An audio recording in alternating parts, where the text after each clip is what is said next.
I'm as mad as hell, and I'm not going to take this anymore!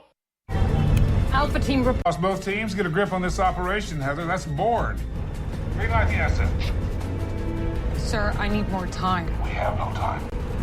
Are you going to give that order or not? Sir, please. You're too naive to see the truth. There's no bringing in Bourne.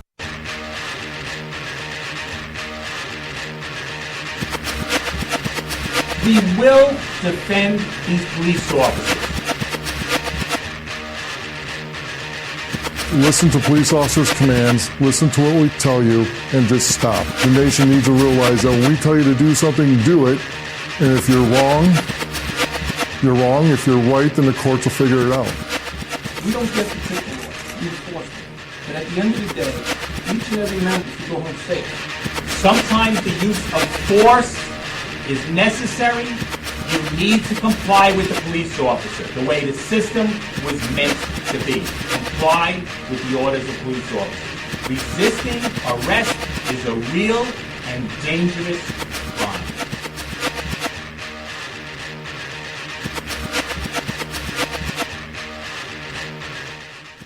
Nonpartisan Liberty for all. I'm your host, Dave Bourne, and we are here live on this 5th day of June, Monday, June 5th, our first show of June, and we are coming to you live from Las Vegas, Nevada. I'm your host, Dave Bourne, and thank you for tuning in to Nonpartisan Liberty for all. Currently,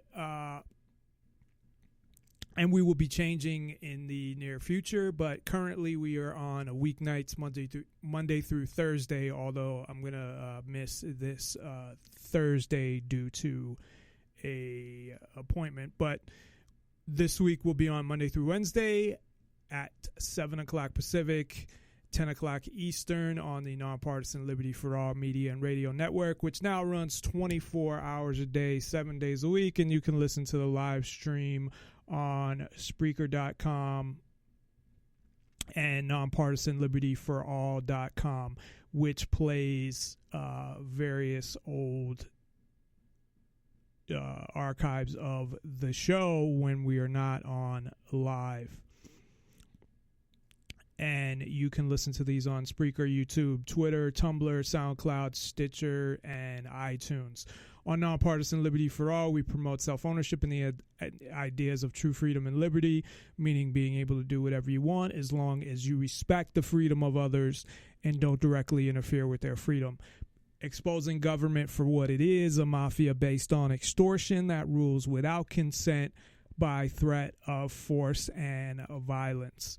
We are always happy to hear from you, although we rarely hear from anybody, but you can, as I mentioned, a lot of our listens are as a podcast, but we are on live. But we're happy to hear from you. You can reach us via phone at 702-470-7664. That's 702-470-664. Or you can talk to us via Skype. The username is Nonpartisan Liberty for All. It's all one word because I think there's another one that I created by mistake and I had like a .net or something. But anyway, it's Nonpartisan Liberty for all one word. And check us out at nonpartisanlibertyforall.com where you can get all that information if you forget the number or the Skype username or any of that, as well as our email and all the direct links to all of the social media sites and archive sites.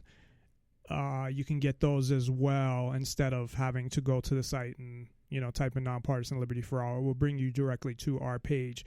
And as well as I mentioned, social media. So all our social media pages, we have a number of Facebook pages, Nonpartisan Liberty for All being one of them, and the government police is one that recently has been, compared to the other ones, probably doing the best, although they don't have as many likes as the official Nonpartisan Liberty for All page. They are getting likes. They keep slowly going up, which is a positive thing. I like to see that not because I give a fuck how many likes I have or anything like that, because it's very low, but just the idea that people are still with this whole movement against the police. And I feel like if you're liking my page, that even in the name, if you like it just because of the name, that you're realizing that this is about the police. This is about them having too much power and being able to get away with anything. It's not about race. Let me take that back for a second. It's not totally about race. Yes, I've talked about before, and we'll actually talk about tonight, that there's definitely more, especially when it comes to government in general. Black people have been more oppressed by government than, I would say, probably any other race than Native Americans. I mean, it depends how far back you want to go. Native Americans were just wiped out. So, I mean, personally, I'd rather fight and be wiped out than be a slave. But it depends how far back you want to go. But, I mean, on the other side of it, you don't want to live in the past. But I'm talking about currently now, black people are still treated badly by the police more often than white people, as are, other races as well. But that doesn't mean that police don't treat all people badly, because they do. It's just black people they treat, in other races, they treat at a higher rate. Hispanics as well, they treat at a higher rate than, say, your average white person. But there's plenty of white people that have been totally oppressed and beaten down and had their rights violated and murdered by police. It's so what I focus on, because numbers wise, I mean, it's obviously there's way more white people because of just the population percentages. But yeah, I mean, I do recognize, and anybody who's listened to the show for a number of time has, and knows about me and my experiences and how I grew up, and, in high school, how, all my friends, we had the one black table in the lunchroom, and that's where I was at. And I saw a lot of, I say racism, but it's not the type of shit that people had to deal with in the 60s or in the 20s or in the 1800s. And that's, I don't want to get into a whole thing on this because this is not what the show is about. But it's like now people will say, oh, if they, they walk by and somebody locked their door and they automatically think it was because of them. Personally, I lock my door if I see anybody and I forgot to lock my door. It reminds me. I don't care what the fuck they look like. I don't trust anybody personally. But shit like that is shit that you can't control. So the people that bother me are the people that are looking for laws and more laws and more and more. I mean, how many fucking laws do you want? However, if it's laws that restrain the police, I don't really look at that as a law. I look at it as repealing current law, restrain their power. And really, I just want to end them, period. And when I say end the police and that page, it doesn't mean hurt them, end them, like end their lives.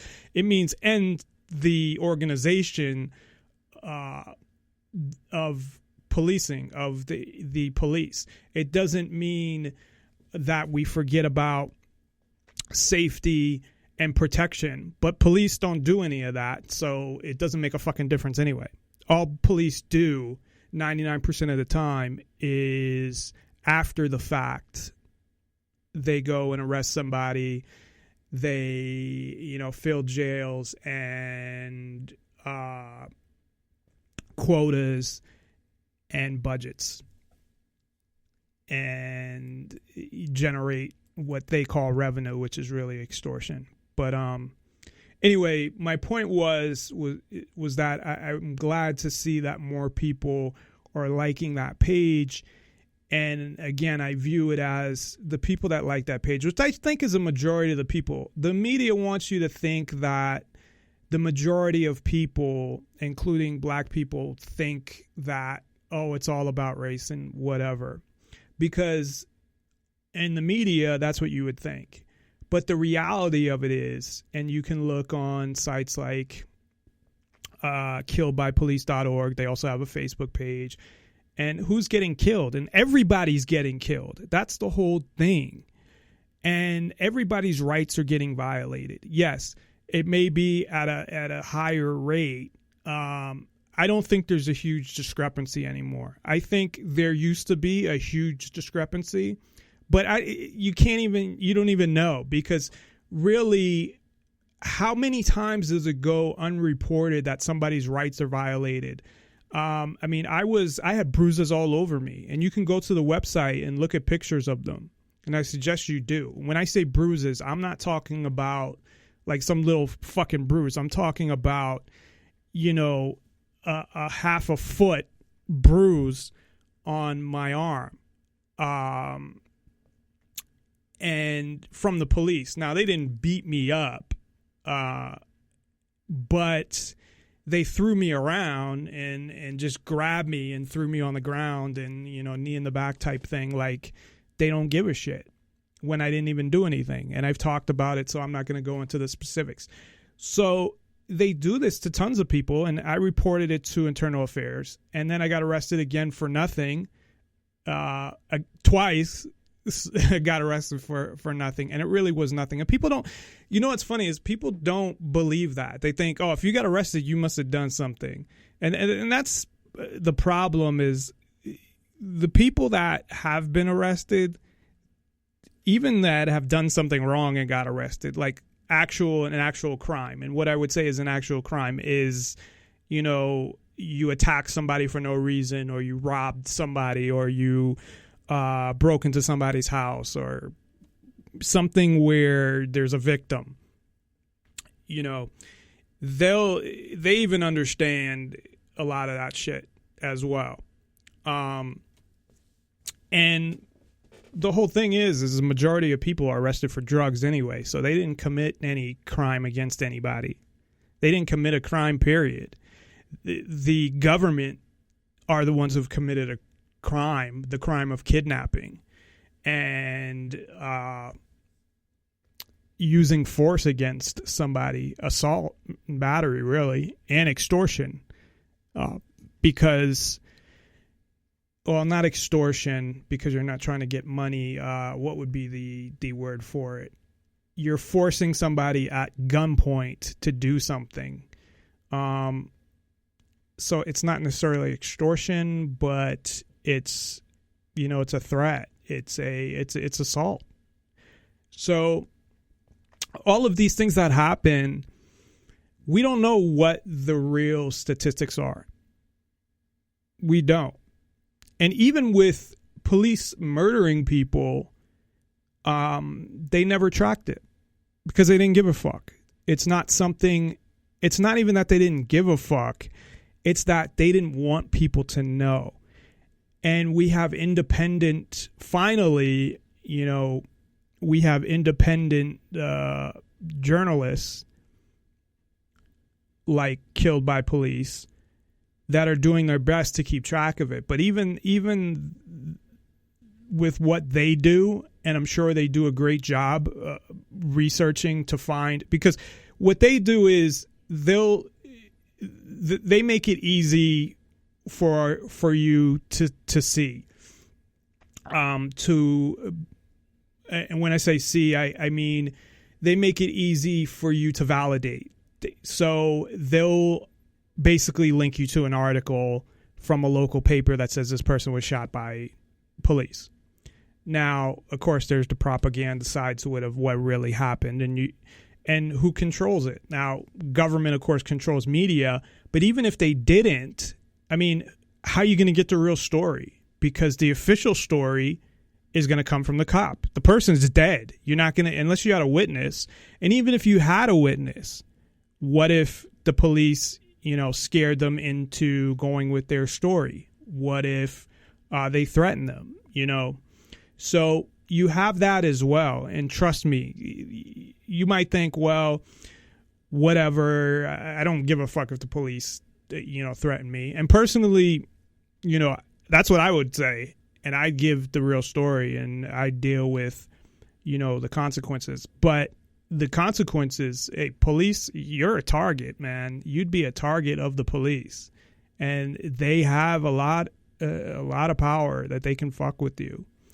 So you're kind of putting yourself, the same with whistleblowers, putting themselves out there. One of the things I want to mention, since I'm kind of talking about something other than our main topic, which I'll get to, is that because I've gotten comments in the past, not many of them, but about, it took 10 minutes to get into the topic that I listed.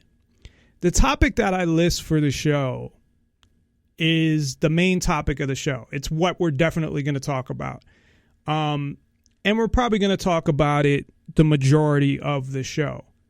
I used to do shows 3 hours. Now I'm trying to do them, stick to 2 and not go over, although sometimes we go over just for my own, balance and things I got going on and whatnot. And I don't want to give people too much now that it's just me. If I had a co-host, it's a little different, or callers. But being that I don't have that, after 2 hours, you're probably sitting there like, okay, I really don't want to fucking listen to this dude talk anymore anyway. So I'm trying to stick to 2 hours and still get all the information in. But my point being is that just because that is the main topic, it's a radio show. So even though it's on the internet, it's posted on YouTube, not with any video. I was going to do that, and I still might at some point, but I have other things going on right now, and it's not a priority. So because if I do it, I want to, do it full force. I don't want to have like a shitty webcam from my computer or something like that. I want to do something. There was a show. Damn, what was Rob's show? I can't remember Rob Mathias' show, who lives in New Hampshire. Rebel something. The Rebel Love Show. And I had talked to him. I had him on the show once. Seems like a pretty good guy. And they were broadcasting on YouTube Live and on, all these different platforms. But it was, a radio show that they were broadcasting live. And he got into, getting all these expensive webcams and, putting them around the room in different angles. And he had a program where he told me the name of it. I don't remember that, you could obviously you switch from, different cameras. And in high school, we had a TV studio and I, got exposure to that. My bachelor's degree's in film too, but the technology back then is nothing compared to what it is now, of course. But, the switching from camera 1 to camera 2, shit. But anyway, so it's something that I want to do at some point, and I think it would help the show. But right now, it's not at the top of my priority list. I'm, for me right now is really just getting a show out there and getting a good show, as good as possible, out there right now. I'll be honest, I lost some of my focus in this year regarding the show. Again, there's other personal things going on. I wouldn't say necessarily bad things, but just, things, life, life happens. But my point being that, it's a radio show, and just like any other radio show, you talk about different things. Now, the reason I put a topic there is, one, I prepare to talk about a specific topic, and that's the type of show I do, and a lot of people do that. And I think you kind of have to if your show is as small as mine. If you're a big time fucking, even internet radio, you really don't have to do that. Maybe do it after the fact or something, but you don't have to do that before the show. You can mention if you're having a guest or something, and shows do that. But I notice that for certain topics, and I was thinking about this as well. I've got probably the most listens I've ever gotten is like 1,000. And some of those listens could be like 30 seconds or whatever. I have no idea. But it was based on the topic. It's not because, of my show. Otherwise, that would be a steady amount of listeners, and I noticed maybe between 5 to 10 shows, I got over 500 to 1,000 listeners. I think only one show had actually hit 1,000, maybe two. At least in the, maybe month following the show. And then, of course, people always go back and listen to old shows as well. So those numbers, because I went back and looked at them, they do go up. And I think a lot of that is the show is more a philosophical show than a news show, even though I classify it as news and politics. And it is political in that it talks about government, but I don't cover like everyday political events like what's going on in the White House or what bills they're passing. Unless it's something that I think is important that I hear about, like something fucked up that the government is doing that I think people need to know about. And if I end up hearing about that. So if I didn't, it's like a catch-22. If I didn't put a topic, then when I had a topic that might attract a lot of people, like it did with when I talked about Kratom and the Kratom ban and them putting it at Schedule 1, which they didn't end up doing. And as far as I know, they still haven't done. And that was something that was personal to me, not only because of the fact that I think all drugs should be legal, and I think that you're just causing more problems the more things you make illegal. I think everything should be legal. I don't think the government should be involved in any of that. Whether you believe in the government or not, you could still have all of these things legal and have a government. Now, I don't personally believe in having a government, period, but you could still have all of these things legal. And the data shows, especially with drugs, that it would be a positive thing in so many areas, that it would be so much better to, any area you want to look at, even drug use. It doesn't matter. The statistics based on other countries or polls or even just common sense, crime to buy drugs would go down if drugs were available in a store. It's just like, because you don't have to rob somebody if you're paying, I don't know, whatever, $100 a day to get drugs, and it becomes legal, and now you're paying $5 a day. obviously that's going to make a huge difference. And that's just one example. So for that show, and I think I did 2 shows on it because they went back after they said they were going to schedule one at as of a certain time and said, okay, we're going to look at some time we're going to take some time to look at it or whatever. I think eventually, if they haven't already, that's what they'll end up doing, which is fucked up because I think it's helped a lot of people. But my point was that not only is the drug war something that is I'm very passionate about because I think it would do so much good in terms of freedom. And again, I'm not a person who's into drugs. I've talked about what I've done, and I've tried marijuana. Didn't like it, but I don't give a fuck if other people do it as long as they don't do it in my house, or I just hate the fucking smell or my car. But I would say the same with cigarettes too. It's not, and it's legal here. I don't know the exact laws. I know that it got voted on the ballot where, people could vote. There was an initiative and it passed. And from what I understood, as of January, it was legal. It's become legal. I didn't look at the specifics. It's not something I do. So, but that doesn't mean that, I shouldn't actually look at the specifics. I just haven't got around to it, but it's probably something I should look at just so I can talk about it, and it's something I'm familiar with.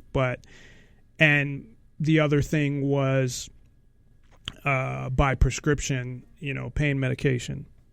So those, and of course, caffeine. I drink these fucking energy drinks, man. Like, I started to get into Monsters, which is really bad. And I drink the one with no sugar. And I know that's bad because it probably has fucking that aspartame or whatever in it.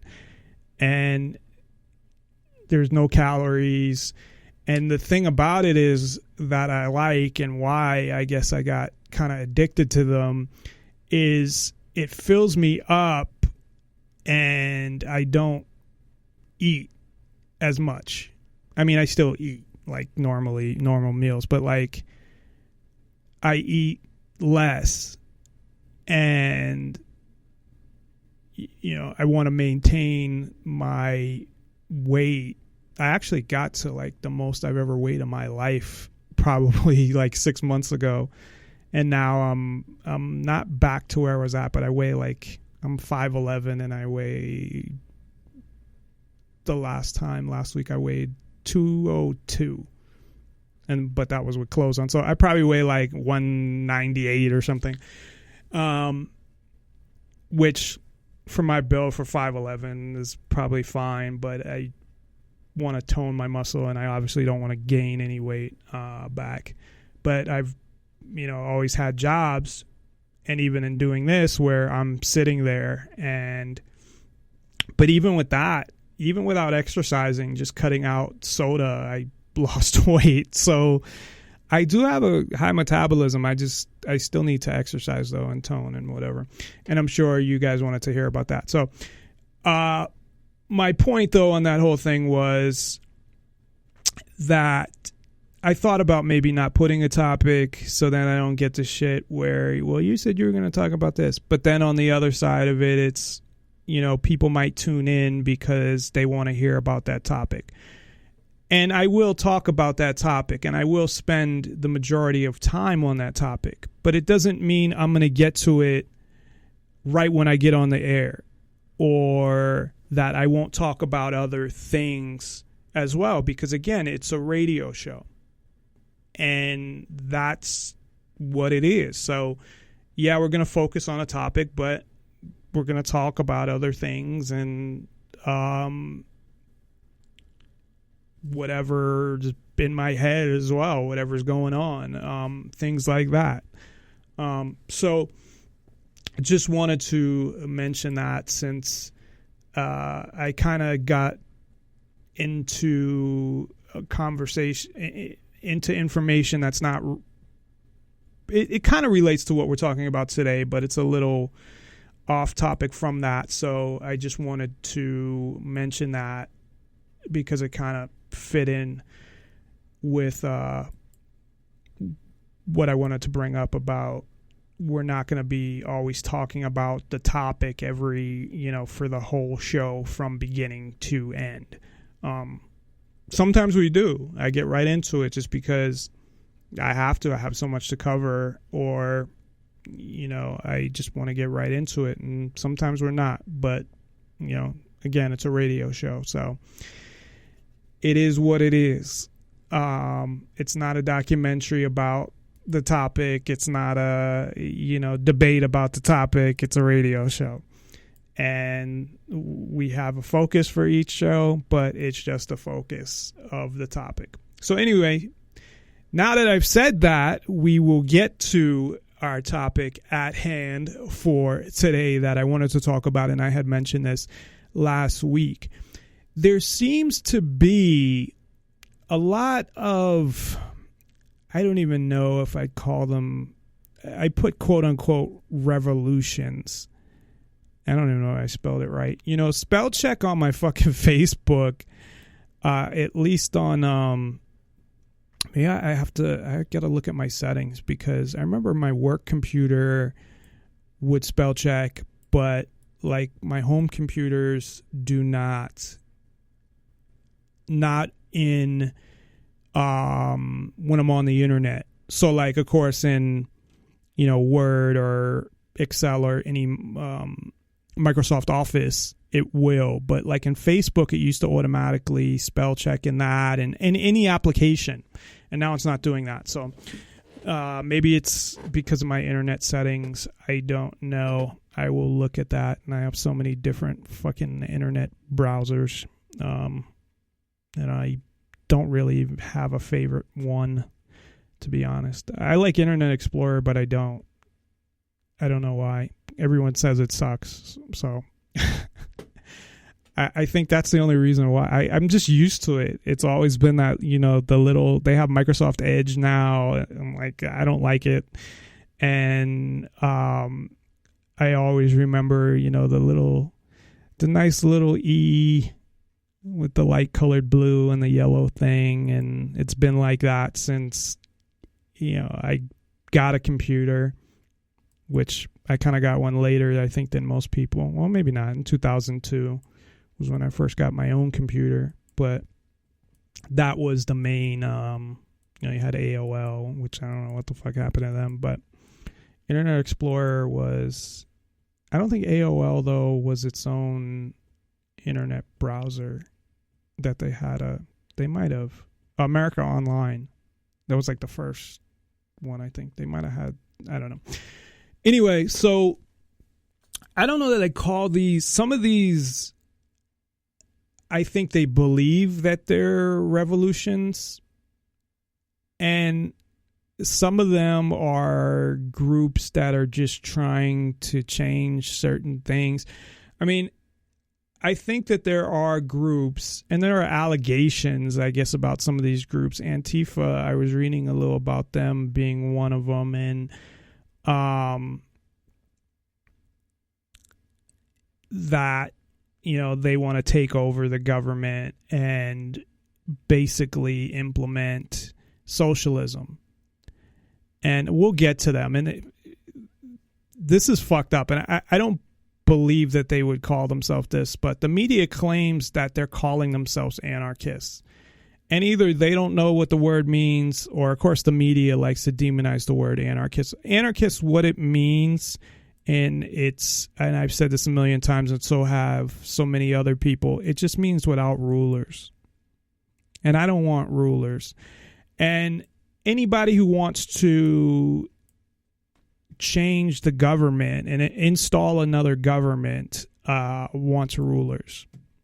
And basically, all of these movements or revolutions or protests or whatever you want to call them, the majority of them want the same thing, because they're all controlled by a few different things or a few different people. And when I say people, I don't mean like actual specific people, but types of people.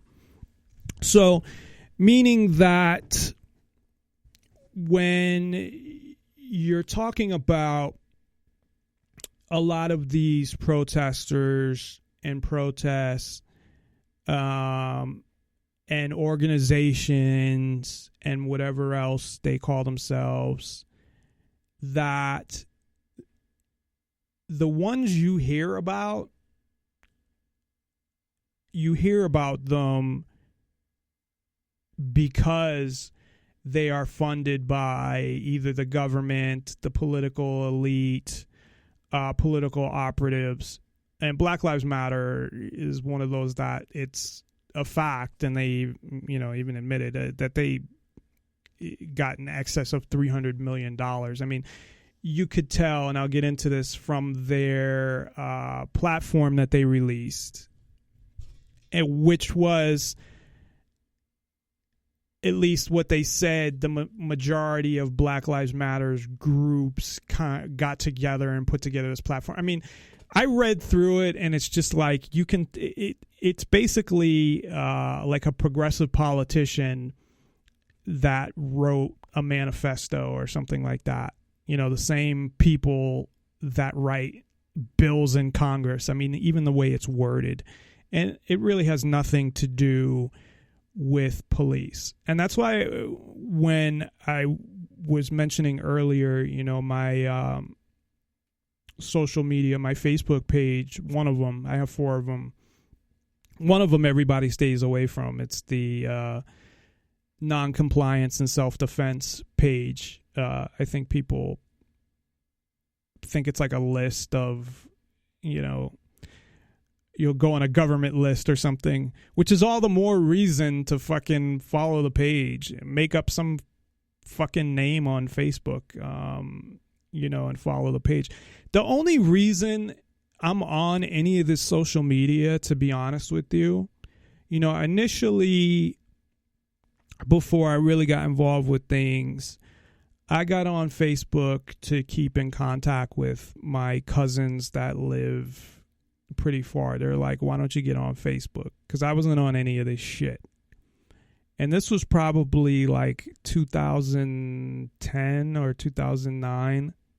It was late 2009 or early 2010. And I didn't post a lot of shit. It was just kind of sharing some stuff, pictures with them, and, looking at their stuff, their pictures and what was going on or whatever. And of course, at the time, I didn't know as much as I know now, but I still thought, well, this is information that the government can get access to if they want, if they're not already collecting the data. But if it wasn't for doing what I'm doing now and trying to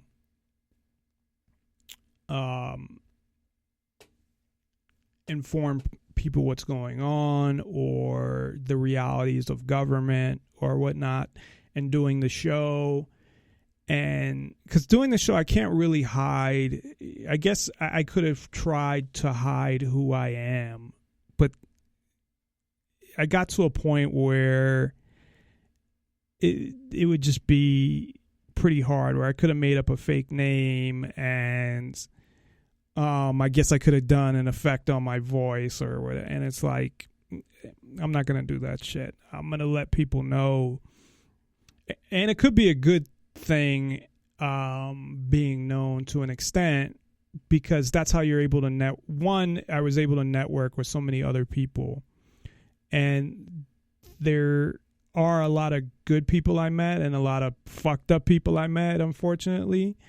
And a lot of statists I met that, claim to support freedom and liberty, and they're just fucking conservatives, which are authoritarians. Or I want to stay away from the word fascist, because basically I look at the two sides.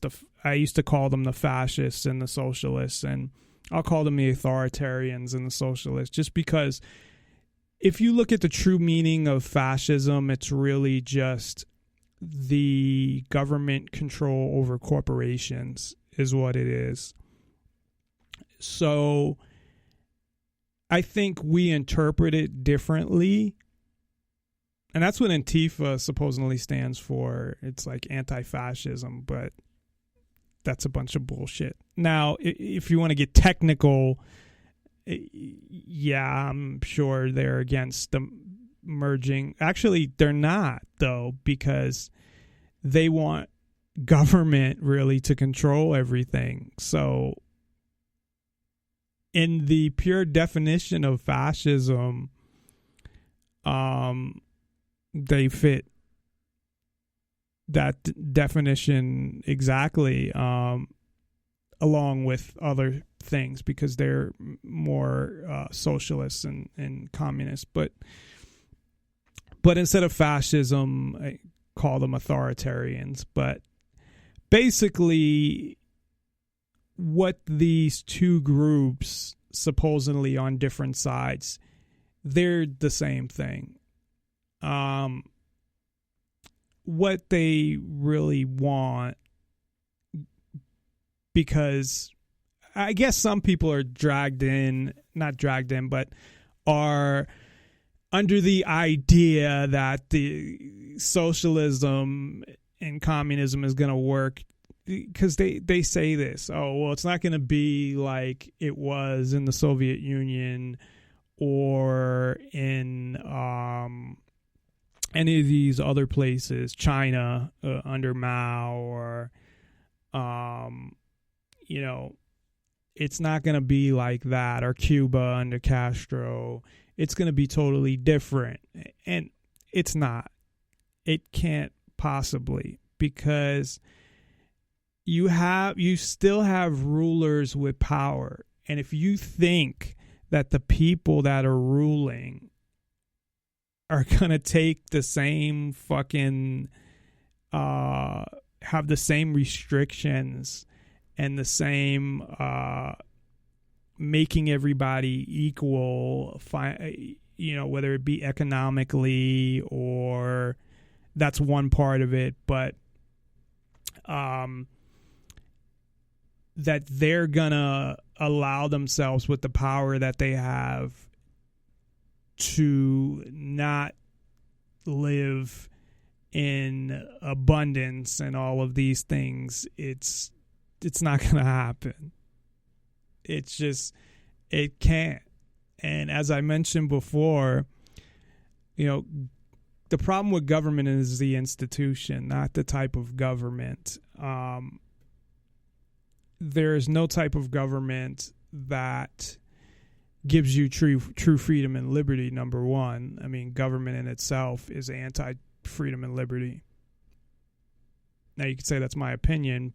However, how can you have freedom when you have a body governing your life and how you live it? And that's what they do. What do you think laws are?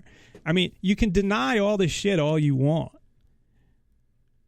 but it's the reality. So essentially, the authoritarians and the socialists, they're all the same on the political scale. And I mean, the elites, that's exactly what they want. They want an authoritarian socialist / communist government where you have an oligarchy, an authoritarian oligarchy at the top, and then everybody else is poor and made equal economically and in any other fashion that they can possibly make them equal. And people aren't equal. Now, I believe in equal opportunity, but even that, I mean, a lot of it is just luck as far as who you're born to, and you may have a better, an easier time of making it than somebody else, and you can't expect government to legislate that. Well, I guess you can do whatever you want, but if you believe in freedom, you can't have government legislate that. If you believe in people's rights, you can't have government legislate that. And none of these people, although they act like they do, they really don't believe in people's, they talk about human rights and all of this stuff. The government works by using force and violence. So how can you be for the rights of anybody if you support an entity that's based in force and in violence? So, I mean, both sides, whether you want to call them the conservatives, the Republicans, or they're pretty much, all the same on either side and all together. But the progressives, the Democrats, the whatever other the socialists, people want to think that they stand for different things. And they claim to stand for different things, but ultimately they all want the same thing. And that's to control people's lives. They want to be able to control everything and anything, including your life. And so do, they talk about, if you take Antifa, and I'll get to them, but if they're truly I don't know enough about them to say this, and these are allegations, I guess, that they're, well, it might not be an allegation. They might have came out and said it. I need to do more research, to be honest, on Antifa. It kind of came up last minute. I've heard of them before, but I was more focusing on just, things like the Trump and anti-Trump protesters, which is really meaningless because it doesn't matter who's president. And a lot of them are hypocritical. They're all on both sides, but we'll get to that. But assuming that they want a revolution and they want to take over the government, which is scary in the sense that, now, I don't believe in government, but they want to replace it with, and they don't have to do this because it's going this way anyway. That's why it's all fucking, it's all ridiculous because all of this is planned. All of this is just fun and, I don't want to say fun and games, I guess, for them, but it's all like a setup, like a fucking game, using people or more people than anything as pawns to be part of these organizations, whether they're paid or they're unknowingly doing it. And a lot of them are, know enough where they're paid, and that's what it is. And there's so many paid protesters, and all this fucking shit is just ridiculous. That you have people protesting all of these things.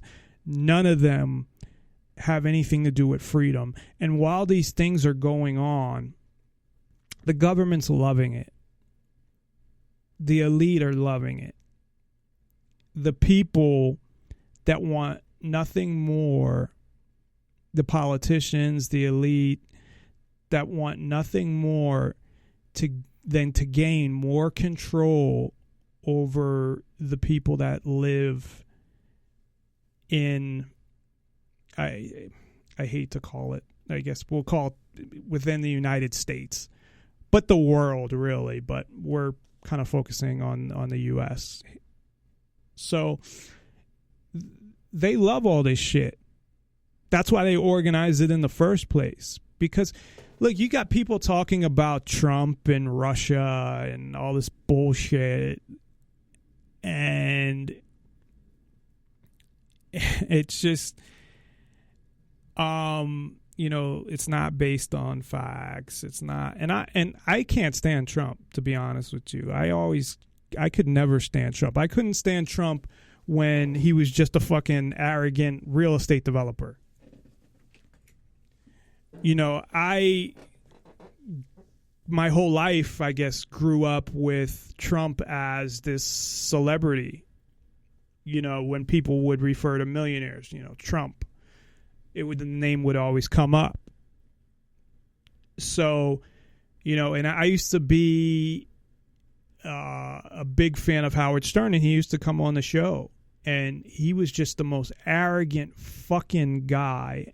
And one thing I hate is arrogance, and I've said this before because I know I was told actually by somebody I interviewed with that I came off arrogant or something, and I was like, I don't know how I came off arrogant.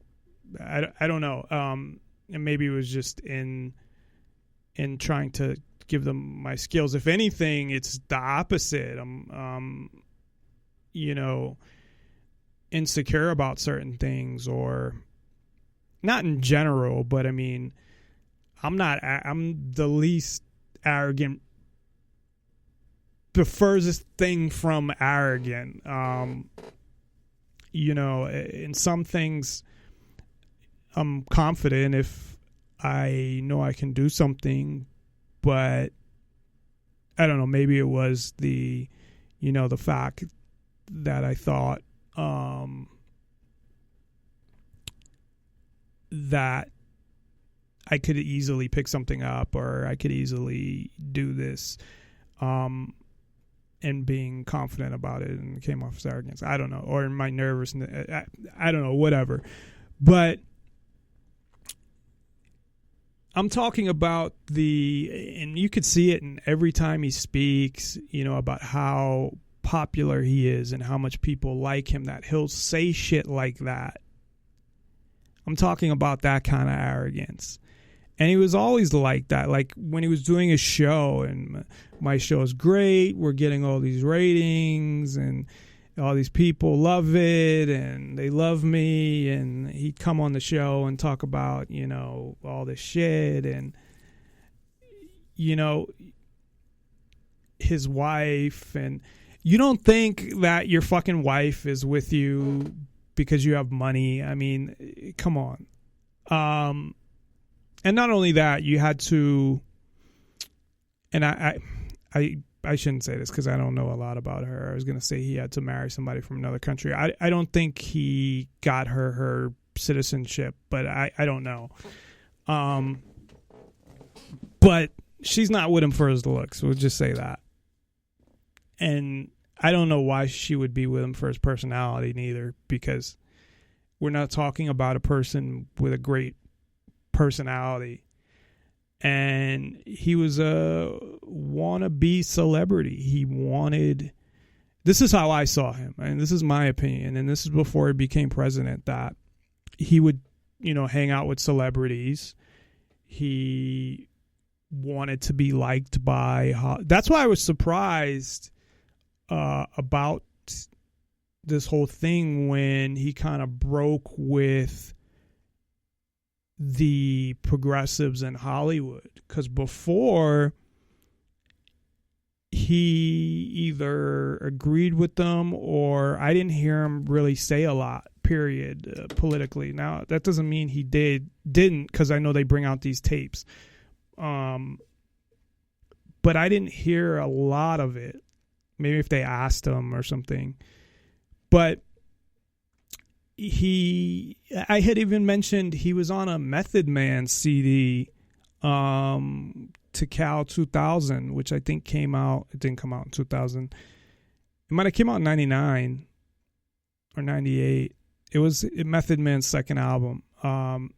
There's a clip that says, if I had the whole album online, I could actually play it, but I only have a couple songs from that. I mean, I bought the tape because it was back then, so I have the whole tape, but I don't have the whole album. I should probably see if the library has it. But he said, you know, there's a clip that says, it's Donald Trump saying, Method Man, you need to get this album out, man. We're waiting for your album. Come on, or some shit like that. And, he was a guy who wanted the attention. He wanted to be a celebrity. He wanted to hang with celebrities. So that's why I was, surprised about him changing a lot of his stances on things and all of that. And I think the whole thing is a bunch of bullshit. I think and I'll do a show on that pretty soon, but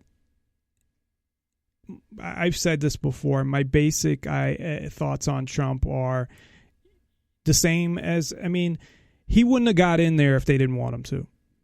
I don't care what people say. I know they're like, well, they didn't want him to. They tried to stop him. The media keeps criticizing him, talking about impeachment, Russia rigged the election, all this bullshit. And that's what they want you to think, because it makes it look like that, for the people that like him, that he's different. He's going to change things. He's going to, not be like the establishment. And that's why they voted for him. Even the ones that maybe didn't agree with him on everything, they voted for him because we need change. It's the same thing that kind of happened with Obama. It was like, well, after Bush, and they think like things are going to be different with a different president or different House of Representatives or different senators. And people have believed that forever. And it just keeps going on and on. It's like they don't learn. It's the same thing over and over again. And they don't learn. They just sit there and say the same shit. Well, if we get the right guy, and then what does he do? He goes and fucking bombs Syria. But I know there's some things that I guess if I thought there should be a government that I would support, but that he's done not much. But there's a couple things here and there, but like the TPP, and a lot of people on both sides actually would support that. But he's doing, you look at, and a lot of people didn't see this. There was a meeting he had with a bunch of sheriffs, and basically how he supported. They were talking about what was it? Asset. What's the actual term for it? Where they go and they, take people's fucking assets away. Asset forfeiture, which they're not even charging people with crimes and taking people's shit away. And this whole innocent until proven guilty is the most ridiculous thing, because never mind are they taking things away from people who never get charged with crimes and have to actually pay all this money to get it back. So a lot of times they don't even bother because they got to get a lawyer. And if it's, and the government knows that if it's like 20 grand and it's going to cost you 10 or 15 grand to get it back, and you're going to have to go through all this time in court, and, it's like the courts are totally biased. When it's you suing the government for something, they'll stretch that shit out in court forever. If it's the government coming after you, it'll go quick. Or a bank or whatever. It's all corrupt. It's the fact that people make that statement about it's the best system in the world. I was going to say justice system, but the injustice system. Most of the people that say that don't know shit about what actually happens. Just looking up the laws and the structure, or studying government and the structure of the judicial system and how it's supposed to operate doesn't mean shit, because it doesn't work that way. And even if it did, it still has a lot of issues. But you can't just look at that. If you haven't been arrested before, or you haven't been through the court system multiple times, and you haven't, done,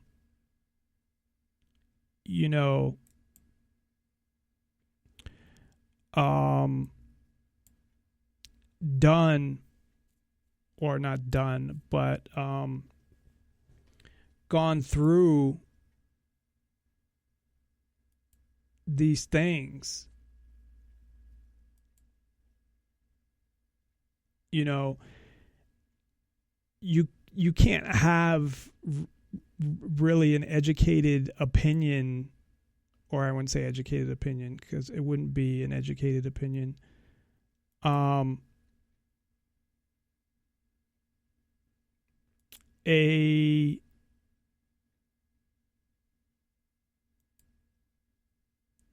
A valid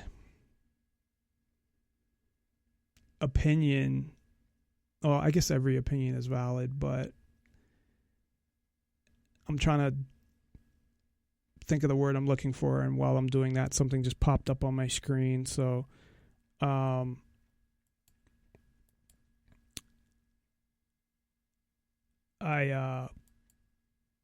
sorry, it kind of fucking threw me off there. So this whole fucking system, it's such bullshit when people say that, and not only that, is that they don't know about other justice systems. And if that's true, that just means everybody else's system is really, really fucked up. It's like totally fucking despicable. I mean, I don't know how to describe it, because the injustice system here is so bad from a standpoint of freedom and due process and rights and the rulings that they make and the way they treat you and the power that judges have and how they don't abide by laws and they do whatever the fuck they want, and it goes on and on. But that's not really what our focus is today. But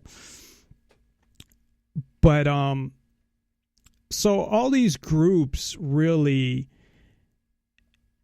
are just, in my opinion, and a lot of this is in certain, when it comes to certain groups, has been admitted or is, factual, like in Black Lives Matter, the amount of money they were given.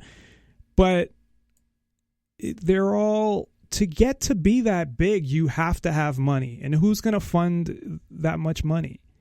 Who's going to, people that have an agenda and want you to carry it out. And then you have the leaders of that group or of that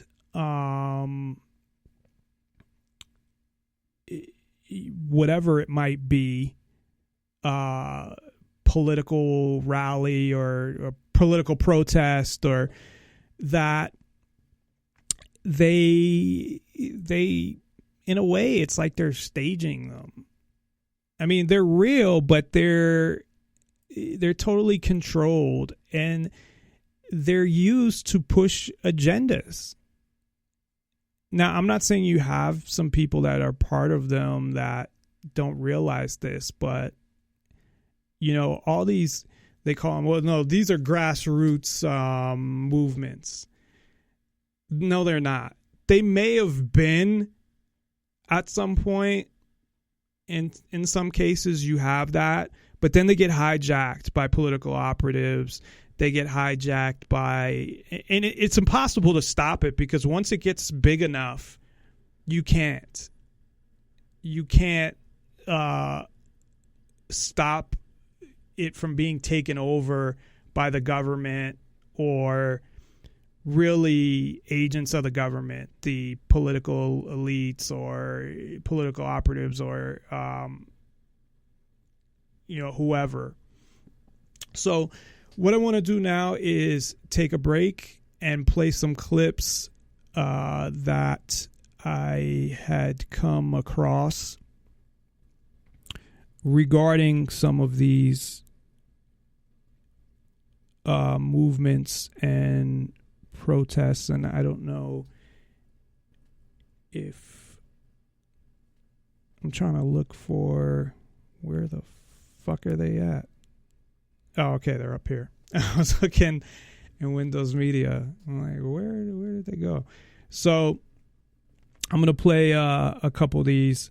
There's been so many protests over Trump, and like I said, I'm sure the government is loving these protests. So we'll get into that, and we'll get into some of these specific groups and their agenda, and really how it's all bullshit. It's not.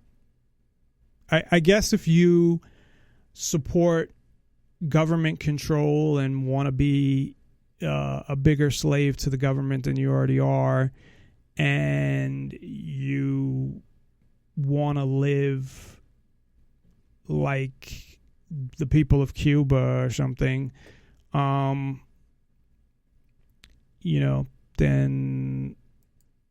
it might be a good thing for you. But besides that, it is not a good thing. So I'm going to play some of these clips, and we'll be right back. Nonpartisan Liberty for All, nonpartisanlibertyforall.com. Check us out. Political outrage turns bloody in Berkeley. Our KPIX5 crews were right in the middle of the chaos as both Trump supporters and anti-Trump activists come to blows. And good evening, I'm Juliette Goodrich. And I'm Brian Hackney. Now we're going to go live to Berkeley in just a moment, but first we have some breaking news. Chopper 5 is live over a car lot on Stevenson Boulevard in Fremont. At least 20 cars are on fire right now. It looks like there are hundreds of cars at this lot. Now the business is at that address. It's called IAA Vehicle Purchasing. We believe this is mostly a lot of used cars that are sold at auction. Their website says they sell 600 cars every Monday, including used cars from rental car companies Avis and Budget. They also sell motorcycles. That's what it looks like now, but take a look at this video from about 15 minutes ago. Again, this is a car lot belonging to IAA Vehicle Purchasing. It's on Stevenson Boulevard, right off the Nimitz Freeway. We don't know how the fire started. We just got off the phone with the Fremont Fire Department. They told us the fire got so big so fast because firefighters had a hard time getting access because the lot is closed today. Fire department says nobody's been hurt. Just in the last few minutes, we've actually seen the fire calm down, but we are keeping an eye on it. We'll have an update in just a few minutes. Now let's get back to the violent protests that erupted today in Berkeley. This afternoon, Chopper 5 saw this. Police literally drawing a line down the middle of Civic Center Park in Berkeley to try to keep the pro-Trump and anti-Trump protesters separated. But KPIX5's Da Lin was there when it went from a protest to an all-out fight. Da. Juliette, Brian, the protesters, demonstrators mostly are gone now. So downtown Berkeley, Civic Center Park, back to normal as we speak. But it was a long, rough day. There were so many fights, so many bloody faces. We lost count. And it was very dangerous, violent, and chaotic.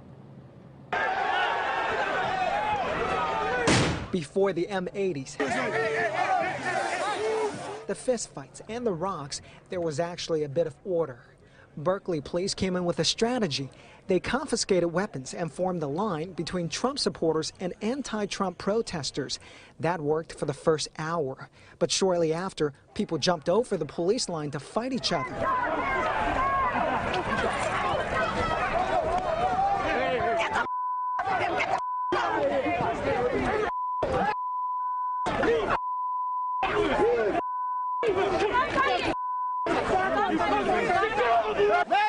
This Trump supporter was the first casualty of the day, with blood streaming out of his face. Well, they wanted to hit me with brass knuckles on the blind side. We're here for free speech. They hit him and knocked him on the ground. Hit me twice. Once when I was getting up. It's sad. Then more fights broke out in front of officers in Civic Center Park. Police made some arrests. But the police strategy stopped working after both Trump supporters and anti-Trump protesters left the park to fight on the street. Officers were outnumbered. They had to watch the fights from a distance. The dueling rallies grew to a large crowd of roughly 1,000 to 1,500 people. And there were fights all over the place.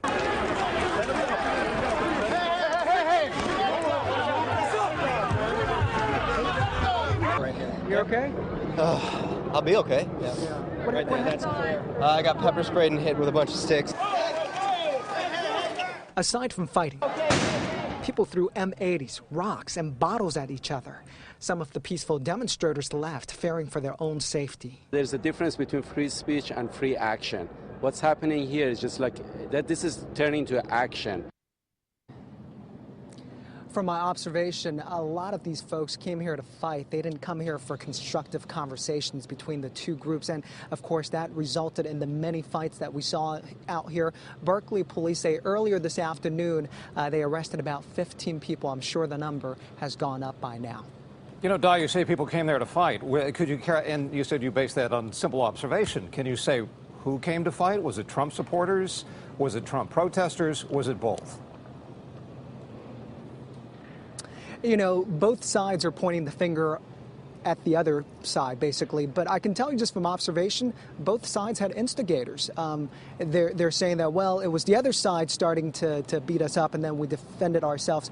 But just from observation, a lot of the fights that we saw, there were instigators coming from both sides. So I think both sides have to take responsibility there. And, of course, it got to become very dangerous covering this event, too. I mean, we had 3 photographers and myself as well.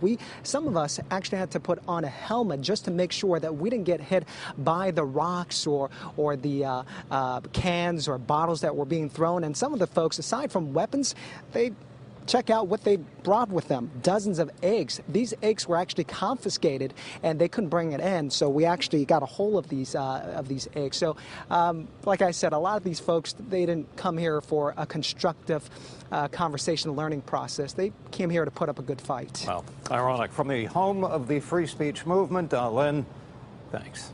We saw the same kind of violence last month, by the way. Pro-Trump and anti-Trump protesters got into it at the very same park in Berkeley. Faces were bloodied, bodies were bruised, just like they were today, and all 10 people were arrested back then. Officers at that protest also confiscated a variety of weapons, including metal pipes, bats, and a bag of bricks. And here's a look at just some of the banned items that police confiscated in the park today. You can see plenty of sticks, poles, and flags. There was also a large folding knife. We're continuing to keep a close eye on the situation in Berkeley, and we'll bring you live updates throughout the newscasts. Well, in San Francisco, people marched to demand. Earlier on the show, we showed you that demonstration outside McDonald's headquarters, Oak Brook, Illinois. They are demanding $15 an hour.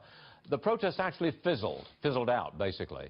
Joining us now is the former CEO of McDonald's. He joins us now. Ed Renzi, welcome to the program. I think I know. Thanks for having me. I think the whole movement towards $15 an hour, I think the whole movement is fizzling. What say you? Oh, it's falling apart. In fact, Cook County here in Illinois raised to $15, and the surrounding cities don't have to comply, so they're all bailing on Cook County's initiative. Look at Seattle, and look at all the restaurants that are closing, and dry cleaners and beauty salons. Look at Portland, Oregon, San Francisco, New York City. Small businesses are collapsing under the weight of this minimum wage, and it's got nothing to do with rising up people that need more income. It's got everything to do with the unions and union contracts with major manufacturers and places like that. The Service International Employee Union, their chief, their CEO makes north of $600,000 a year with Perkowitz and benefits. And you compare that to the $15 an hour she wants.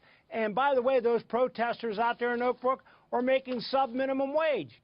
They're a bunch of socialist, fascist hypocrites as far as I'm concerned. Well, I think that's the soundbite of the day, Ed Renzi, and we'll use it many, many times. Thank you very much, sir. But hold on, I got more for you. I want to ask you about the President Trump's budget. I understand that you are a big fan of it. Tell us. Well, I disagree with some of your earlier guests. I do think we need a tax reduction for corporations. But more importantly, we need to get the weight of government off the backs of working people. It's not only the IRS and state taxes that are a problem. It goes all the way down to the local municipal, park districts, and things of that nature. People are keeping fewer and fewer dollars out of their hard-earned income. And one of the ways to control oppressive government is to reduce the amount of money they have to spend. Although in Washington, D.C., they believe, against all mathematical principles, that a 7% increase in the budget is really a budget cut. How they figure that out, that's our public schools at work. They don't understand math. Ed, Republicans have been saying for decades, get the government off our backs. We pay too much in tax. Cut government down to size. And Republicans and people who felt like that won consistently. They certainly won last November. So why is it that we now have to press so hard to get the government really off our back? What went wrong? Well, the number one thing you got to remember is their only job is to spend your money and get reelected. So they will say anything or do anything for their constituents to get reelected. You got guys like McCain and Graham, McConnell, Grassley are all in their mid to late 70s, have been in Washington, D.C. for 35 years. They have drunk the Kool-Aid, and they are convinced that they know more than all the rest of us. They are blinded by arrogance and indifference, and we ought to throw the bums out. And Trump drug a lot of them back into office, which scares the daylights out of me, because they don't support him, and they should. I think the Republicans in the House and the Senate are failing their constituents every day. You know what a soundbite is, Ed Renzi? You just gave us 3. Thank you very much indeed, Ed Renzi. They will be played on a loop for a long time to come. Ed Renzi, former guy at McDonald's. Thanks for joining us. And by the way, McDonald's hit an all-time high recently. It's almost at $150 per share. Recent riots in Berkeley and D.C. have drawn attention to the left-wing terror group Antifa, an organization which has a violent history in Europe and South America, but has largely been unknown in the United States until very recently. They're the ones responsible for Trump supporters being beaten by gangs of masked men, setting fire to cars, pepper spraying old men, pelting women with eggs, and smashing in Starbucks windows and ATMs. The term Antifa, short for anti-fascist, is a euphemism for communism. It is a reference to the bitter and bloody feud between the National Socialists and the Communists in 1930s Germany. The groups comprising Antifa consider the many people across the country who voted Trump into office to be literally Nazis, and so deserving of a revolutionary communist response. Many of these agitators would also consider themselves anarchists, which may seem incompatible with the big government state control of communism. In large groups, you'll often see them waving the red and black flag of anarcho-communism. The way it's supposed to work is that they theoretically want to overthrow the government and implement common ownership of the means of production. This is all very silly because A, Antifa is mostly composed of upper middle class snowflakes too soft to actually overthrow the government, and B, if you abolish the state, a foreign government or military power like ISIS would swoop in. The ensuing gang rape and mass murder would rival the most bone-chilling acts of cruelty in all of human history. The military conquest of Genghis Khan, the horrors of the Inquisition, and the rape of Berlin all rolled into one. While there are thousands of smaller extremist groups around the country with many different names, Surge, Answer, WWP, and so on, when they come together in a mass demonstration or riot, they are effectively Antifa. Some of them may refer to themselves as Black Bloc, although technically Black Bloc is a tactic and not an organization.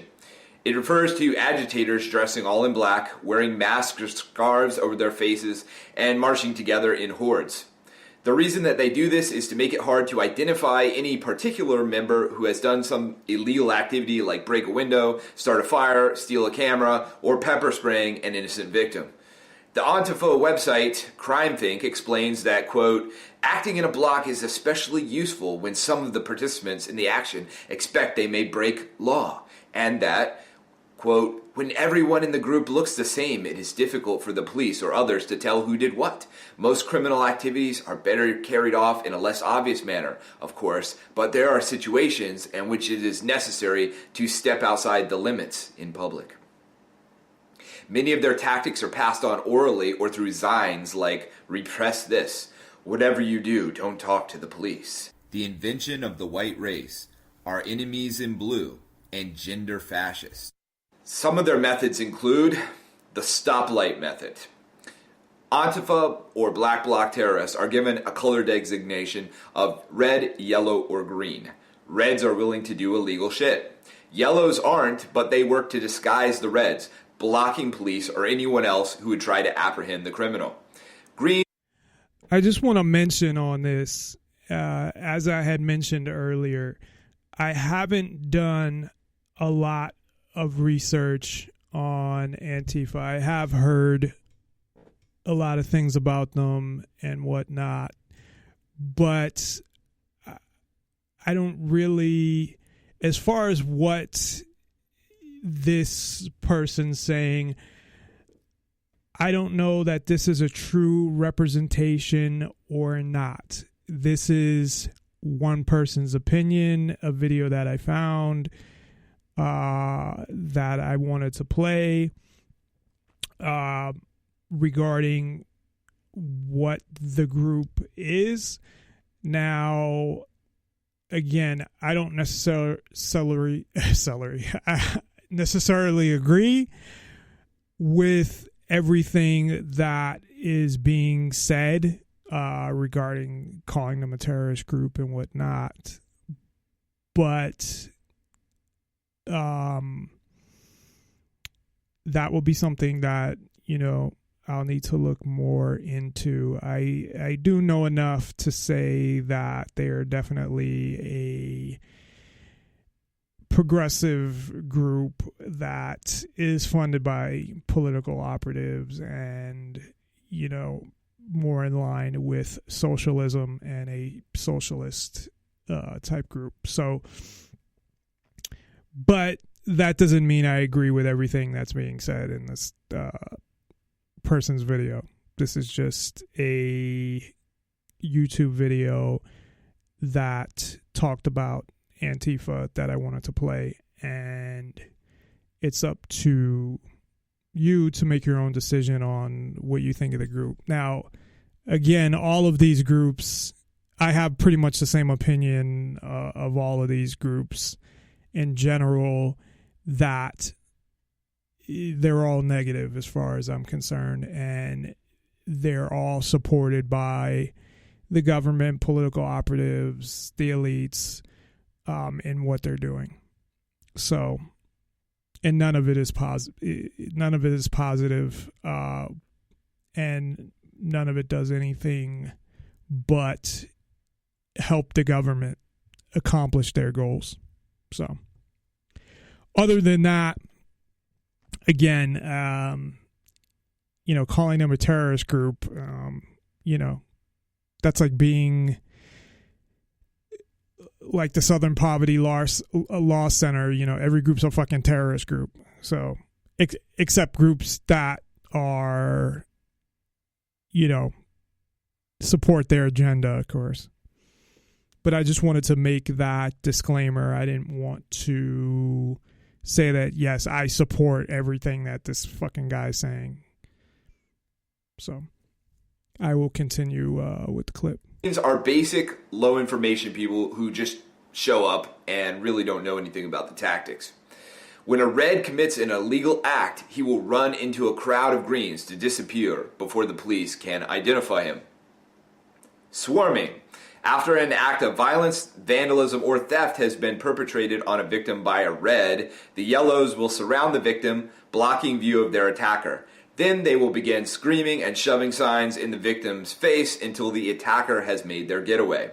The effort is to create an immediate feeling of confusion and disorientation in their victim. Violence. They will use violence whenever they see a clear opportunity to do so and get away with it. Violent acts rarely happen alone. When they see one of their own start to attack, others will join in until it becomes a mob beatdown. While they tend to shy away from guns, Antifa have been known to stick knives in people's ribs. Although these groups are predominantly white, they are pathologically sensitive to racial issues.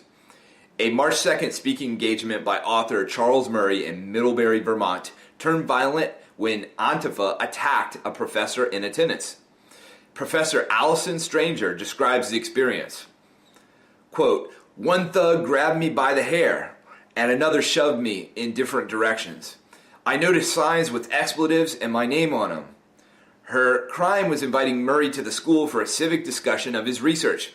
In 1984, Charles Murray wrote The Bell Curve, a successful and controversial book which tried to explain the persistence of racial differences in IQ.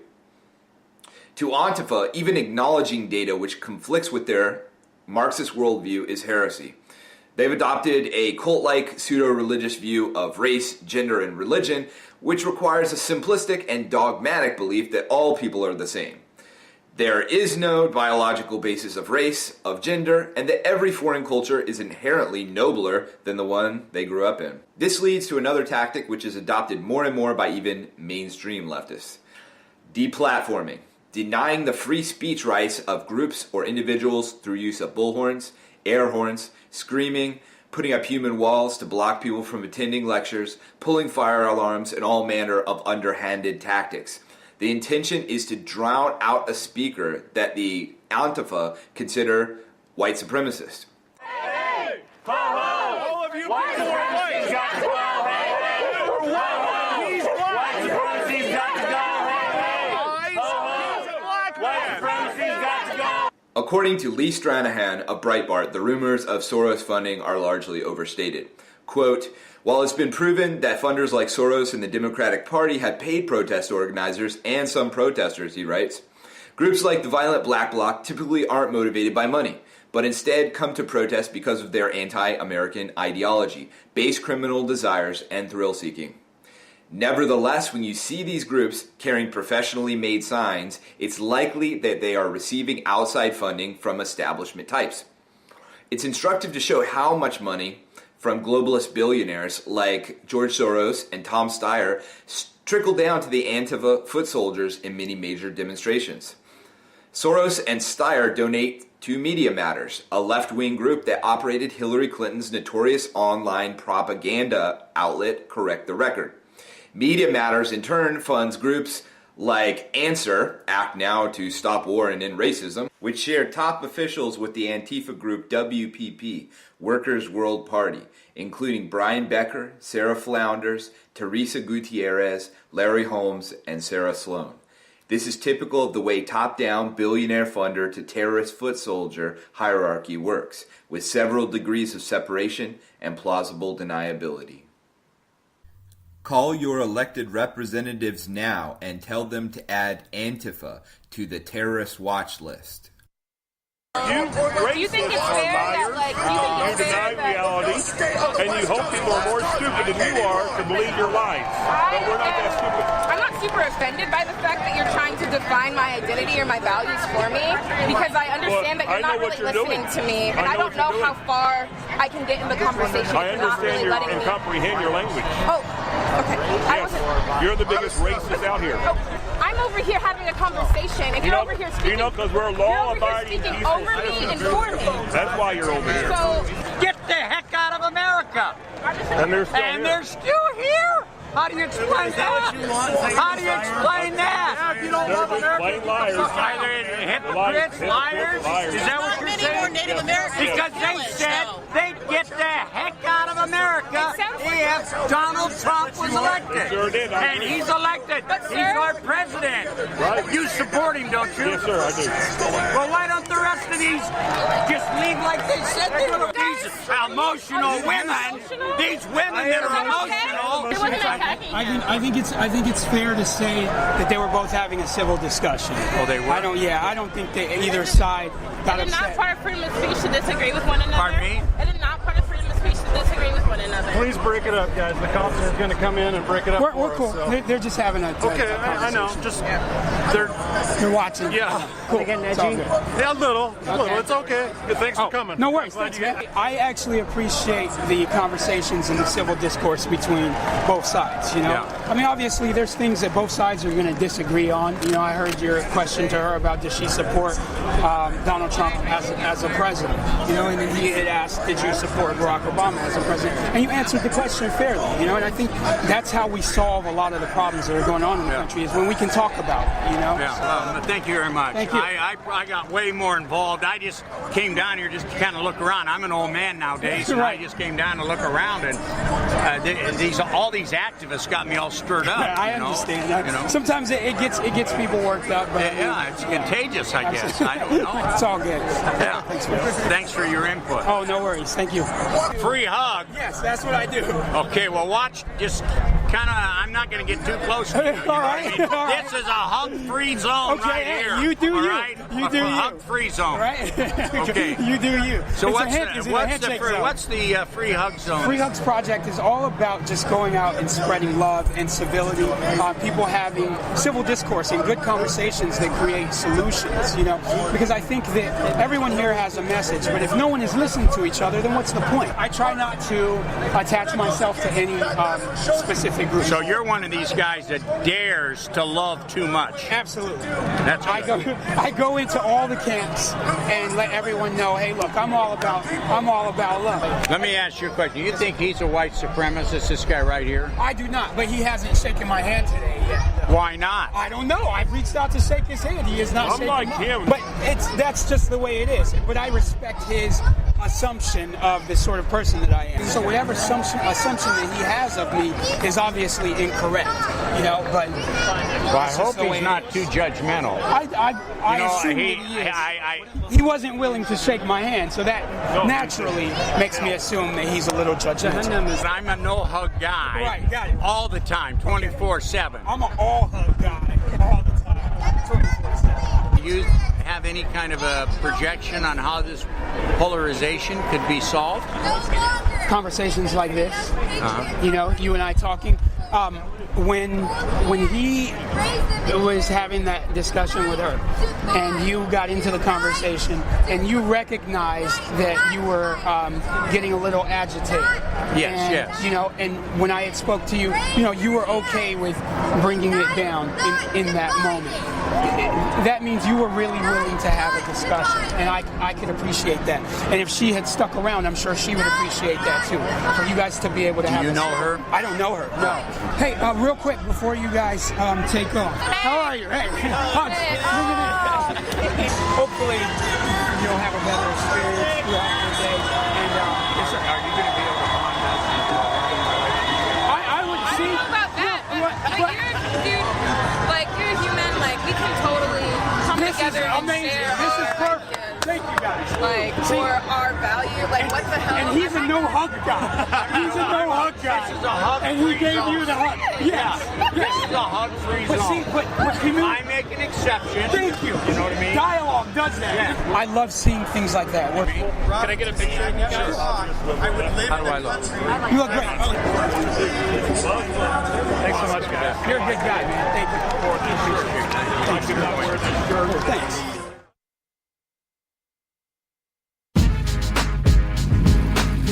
You are listening to Nonpartisan Liberty for All Radio with your host, Dave Bourne. Call in at 702-470-7664 or Skype in, username Nonpartisan Liberty for All. Nonpartisan Liberty for All, and we are back. So those were a few clips I found.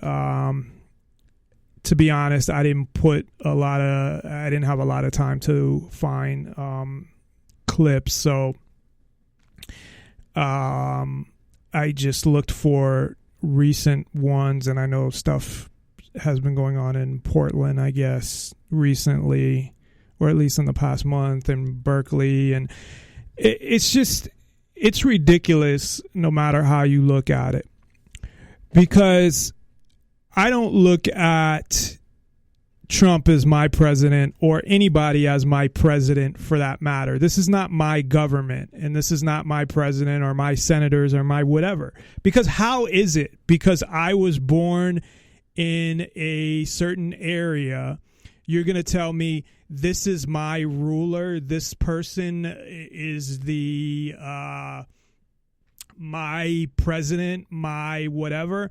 But see, I'm consistent. It doesn't matter who the fuck is. It's not because it's Trump. It's because I don't believe in the authority of government. They don't have any authority. They have a bunch of men with guns. And that's how they enforce things. So for somebody to get up there and say, I'm your president, or I'm this, or I'm that, I'm your senator, I'm whatever, it's like a gang saying, I'm your leader, I'm your fucking king, I'm your whatever. And I don't believe in that. But I'm consistent. When you have people that when their person gets in, they're fine. Oh, yeah, that's my president. But if you are somebody that they don't approve of, oh, you're not my president. And you have the hypocrisy, and you have it on both sides, of course.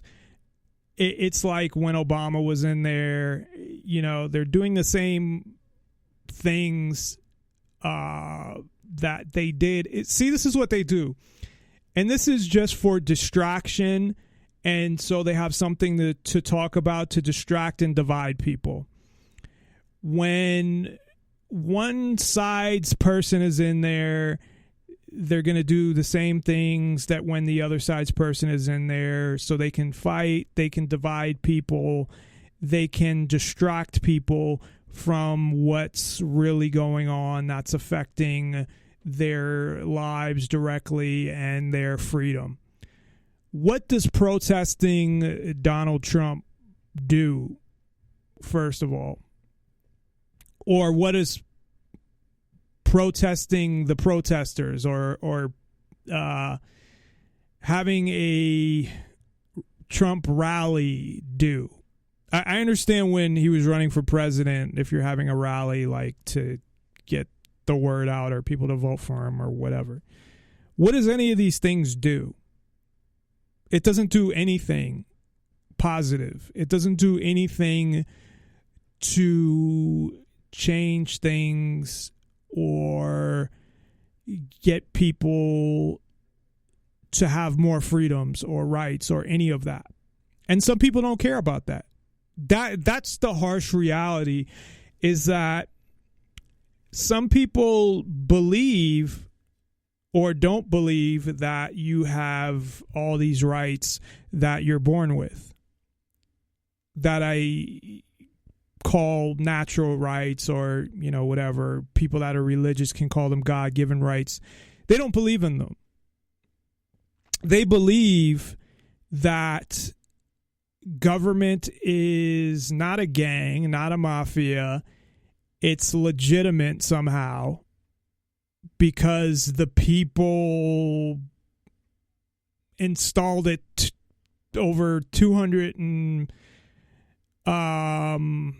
well, if you're talking about the actual Constitution, it's what, like 220 years ago or something like that. So they somehow, and because you have the right to vote, that's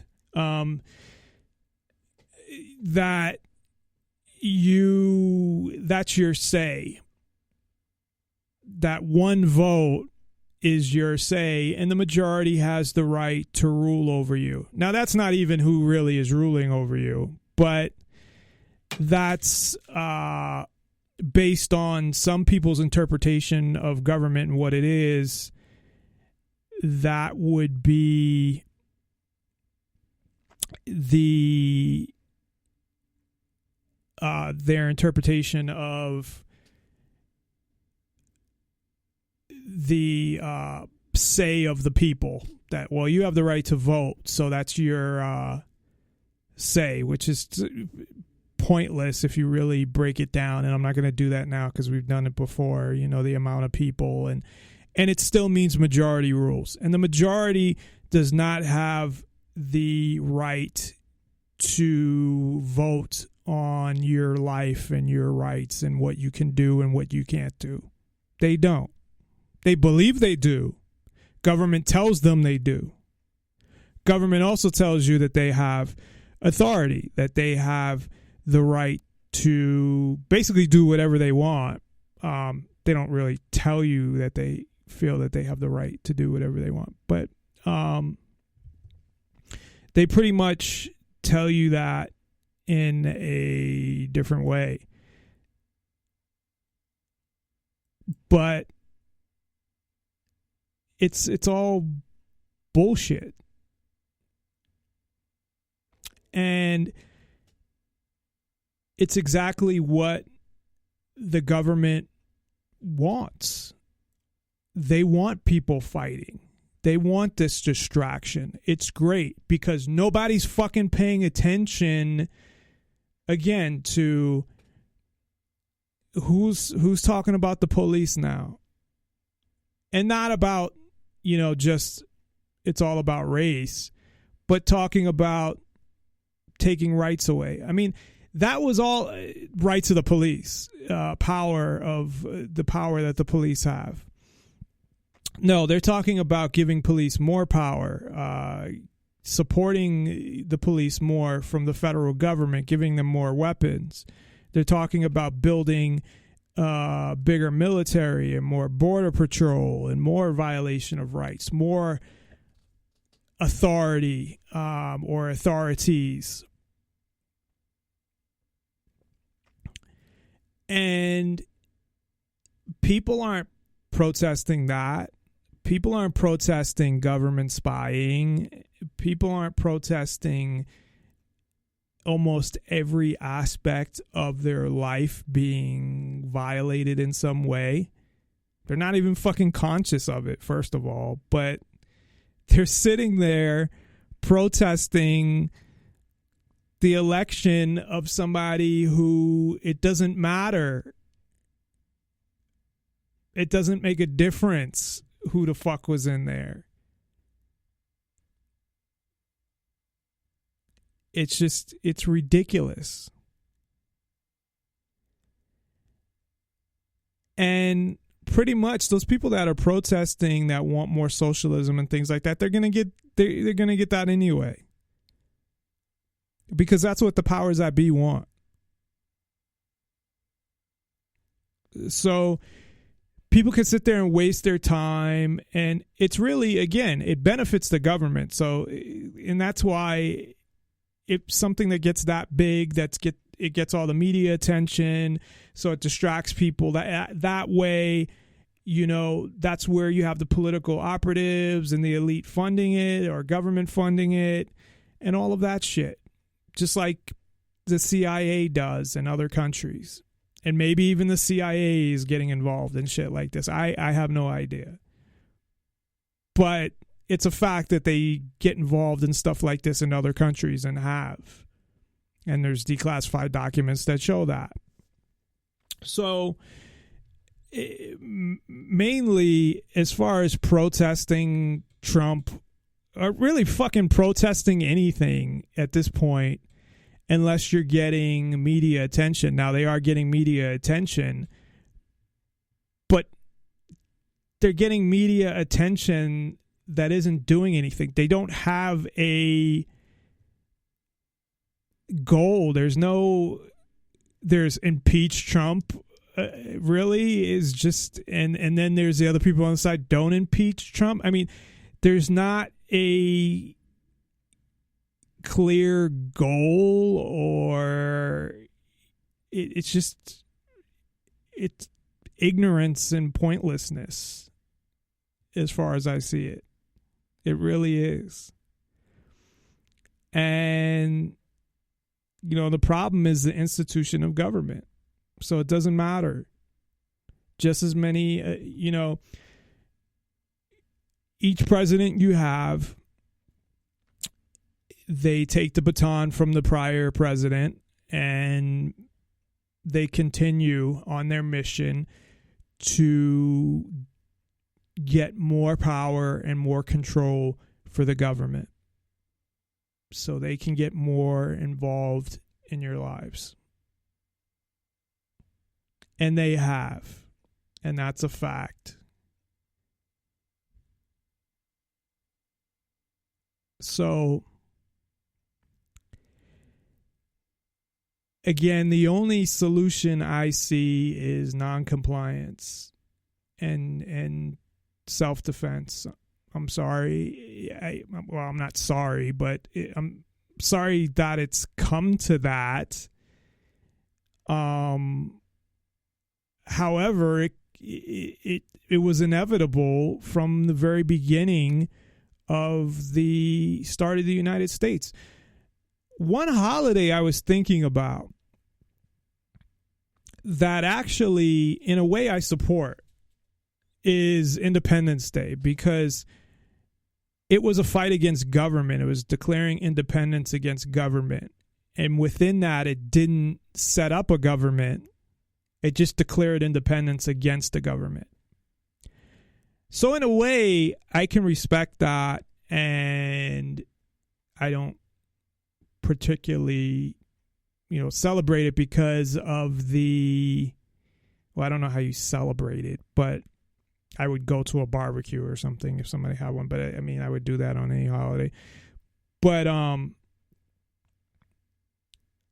I don't really criticize it as a holiday, because although I probably have, but the more I think about it, it really was about declaring independence from a government. Now, people don't look at it that way. I mean, they do, but they don't. They look at it as the start of the United States, and that's what it led to and all of that shit. And they look at it differently, I think, than I do. From a different mindset, I would say. But if they would have stopped there, then fine. But of course they went, and Articles of Confederation, and they threw that out, and Constitution to take more control, and then from there more laws and more control every year, every president, every decade, just more and more and more and more, and then you end up where you are now. But that is the result of government. That is not just the result of government. That is the purpose of the institution of government. That is the fucking purpose. Otherwise, why have government? So there's a couple other things I want to talk about in the limited time we have left. So there's a big socialist and kind of communist. It's more socialist than anything, but I call it a socialist and communist movement, which is part of the government's agenda as well. It's, like I said, the authoritarianism. I mean, all of it is kind of merged together. It's like taking parts from different forms of government, because if you look at the clear definition, a lot of it doesn't exactly fit like fascism and how it's looked at, for example. But you have like Antifa we talked about, and they have their rallies and protests and riots, really. Now, you have to look at the whole picture. I did see articles about the police, of course, attacking them, and I don't support the police at all. I don't think they should exist. So, I mean, that's an issue. It doesn't matter to me who's protesting, having the police even being there in the first place. if people start attacking businesses, that's where I have an issue. If they want to attack something, fucking attack government buildings or police stations. I'm not advocating to do that, but I'm saying if you're protesting the government, I don't know what the fuck they're protesting. Really, when it comes down to it, that they want a socialist government, I guess. They want Trump out of office. Although he's ultimately going to do a lot of things that I think they support anyway. So you, of course, had Black Lives Matter, or still have, I guess. I don't know. That really has nothing to do with police murdering people. I think there are genuine people that initially were concerned about their neighborhoods and police murdering people in their neighborhoods. I mean, after their manifesto or whatever it was, and you can read it online, it really became about pushing a progressive political agenda. That's all it is. It's a socialist front backed by millions of dollars from political socialists and progressives and all of that. It's not a police agenda, really. I mean, it's mentioned in there, but or a, you know, the only thing that they want to do with the police really is federalize them, which will make it even worse, because then the federal government will have a fucking army occupying the whole country, which they pretty much do in the police anyway, but it will be official, and it makes it even worse. But that's what these fuckers want, these groups, because it's not even, the group doesn't control even the agenda. The leaders are puppets, and they're controlled by political operatives, elites, the government, whatever. And even the protests now for when people do get murdered by police, I mean, they've turned it into totally about race. So people don't even think about the fact that we live in a police state. They don't think about the fact that police violate people's rights on a daily basis, and you don't even hear about it. It's not just murder, and there's plenty of people that get murdered. I mean, what is it? Like 5 or 6 people a day. And you have all of this other shit going on that you don't hear about what the police do and their attitudes and how they treat people and how they're teaching people to obey and to bow down to the authority of the government. They're just dogs for the politicians. They enforce laws created by politicians. And don't forget about those politicians. But nobody gives a fuck about freedom, any of these people anyway. I don't know what they give a fuck about. That they think they're all... And you know what? You got to take some of this with a certain grain of salt, because there's a certain amount of these people that are paid operatives. And the people that actually believe this shit, which I think is a lot less than they want you to think. But the people that actually believe this shit, you know, again, you're not entitled to fucking anything. Nobody is. You're entitled to your natural rights to just live your life, but you're not entitled to anybody to give you anything or force them to use their labor for you.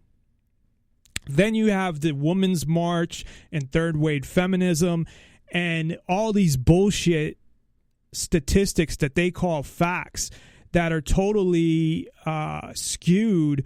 I mean, looking at pay, you can't look at total pay average you'd have to look at, and I've said this before, specific situations, because so much factors in. And what I've seen in my experience, especially recently, is women discriminating and women running certain companies at a certain level throughout the company and discriminating against men and having their little girl cliques. Not little girl cliques like they're little girls, but they're woman cliques or whatever. Now, yes, did women get discriminated against in the workplace in the past? Yeah, definitely. They didn't have the right to vote until 1920. I mean, it's ridiculous. But is that the case now? No, it is not. It's not even close. Women have a lot of benefits that men don't have. There are some benefits that men have that women don't have. But are women oppressed? Are women not given their equal rights? That's bullshit. The only thing that I do see that I will say is these states that are trying to pass these fucking anti-abortion laws and really do whatever they can to make it as hard as possible for a woman to get an abortion, and that's ridiculous. And I'm totally against that. I know Texas has done a lot of fucked up shit regarding that, and there's a number of other states. That's because, again, it's all about control. Now, on something like abortion, they may differ. It actually benefits.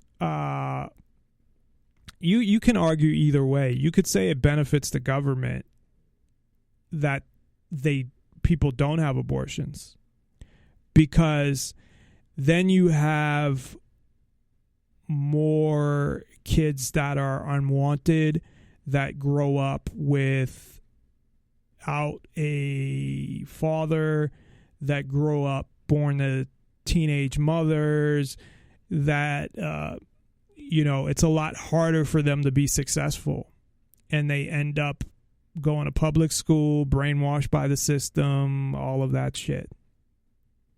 And they're just another slave on the plantation. I mean, we all are, but even in their own mind.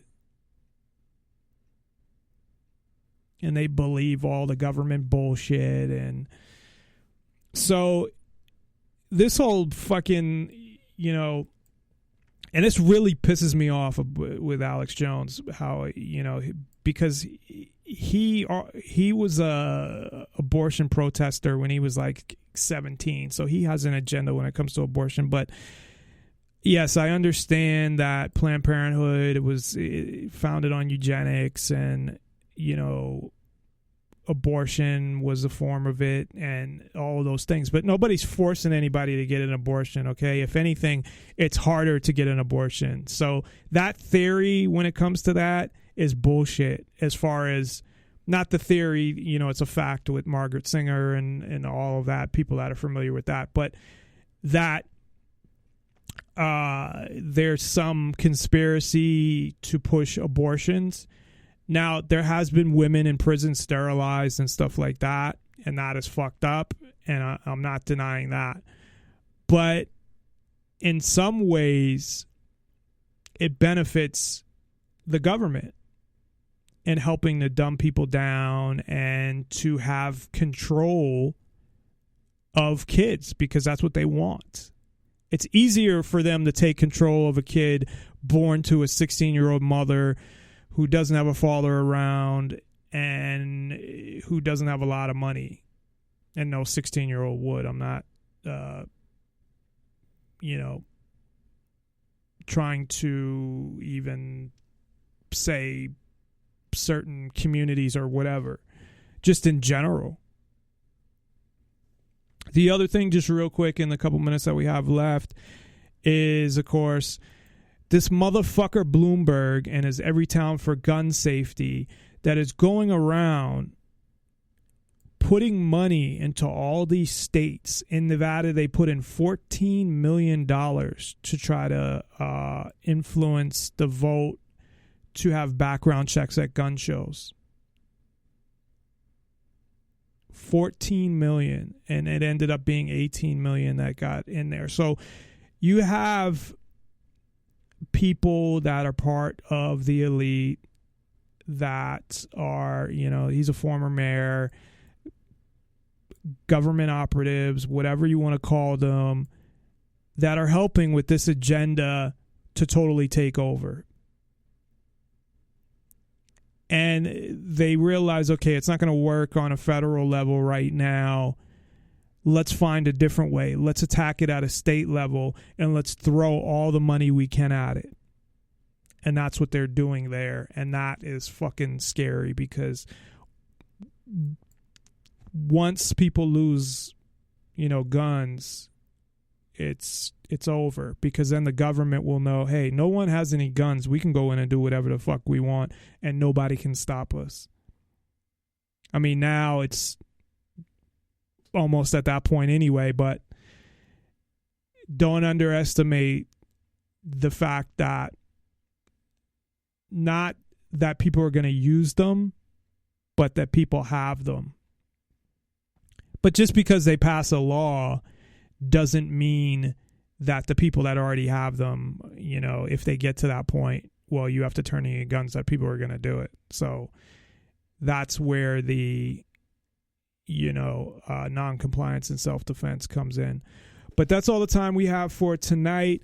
I'd like to thank everybody for tuning in. I really appreciate it. Check us out at nonpartisanlibertyforall.com. Please like us on our social media and on Facebook and on Twitter. And go listen to the archives if there's any shows that you that interest you. You can scroll through and listen, or any shows that you missed. So I will see everybody tomorrow. Have a good night.